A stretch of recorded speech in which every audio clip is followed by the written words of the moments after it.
ఈరోజు మనము వడ వేసుకుంటున్నామండి. పొనగంటి కూర వడ వేసుకుంటున్నాము. దానికి కావలసిన పదార్థాలు చూపిస్తాను. పొనగంటి కూరను చన్నం తరుక్కున్నానండి. కడుక్కొని తరిగి పెట్టుకున్నాను. ఉల్లిపాయలు 1 కప్పు ఉల్లిపాయలు వేసుకున్నాను. 1 కప్పు పొనగంటి కూరకు. సగం కప్పు శనగపిండి వేసుకున్నా. 1 కప్పు బియ్యం పిండి వేసుకుంటున్నాను. టిక్కీ అంటారు, నేనైతే వడ అనుకుంటున్నా. పెట్టిన పచ్చిమిరపకాయలు సన్నం తరుక్కున్నాయి, ధనియాలు 2 చెంచాలు, అల్లము, ఎల్లిపాయలు దానికి సరిపడా 1 చెంచా జీలకర్ర, చిల్లీ ఫ్లేక్స్, పసుపు, ఉప్పు సరిపడా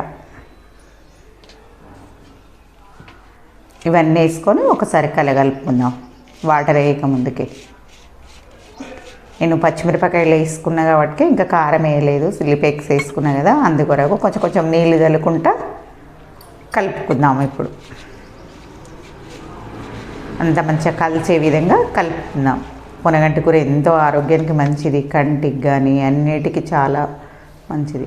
బాండి పెట్టేసి కొంచెం ఎడల్పు బాండి తీసుకున్నానండి. నేను తీసుకొని అందులో నూనె పోసుకుంటున్నాను. కొంచెం వేసుకున్నా, ఎందుకంటే ఆలు టిక్కి ఎట్లా వేసుకుంటామో సేమ్ అట్లనే వేసుకుంటున్నాను. ఆలు టిక్కి చేసినట్టు, కాకపోతే ఆలుగడ్డ లేకుండా బియ్యం పిండి శనగపిండితో చేసుకుంటున్నాను. నూనె వేడైంది, వేసుకుంటున్నా. సిమ్లో పెట్టి కాల్చుకోవాలి. ఇవి కూడా హైలో పెట్టొద్దు. హైలో పెడితే లోపల ఉడకదు, ఎందుకంటే కొంచెం మందంగా చేసుకుంటున్నాం కదా టిక్కీలాగా. అందుకోసము సిమ్లో పెట్టుకొని వేయించుకోవాలి. హైలో పెట్టినామంటే మీద ఎర్రగా కాలుతాయి, లోపల కాలవు. తినేటప్పుడు పిండి ఉంటాయి. ఇవి పిండి వేసుకున్నాం కదా మనము, పప్పు కాదు కదా, అందుకొరకు సిమ్లోనే కాల్ని తీసుకుంటున్నాం. అన్నీ విధంగా చేసుకోవాలి. ఇంకా మిగతాయి కూడా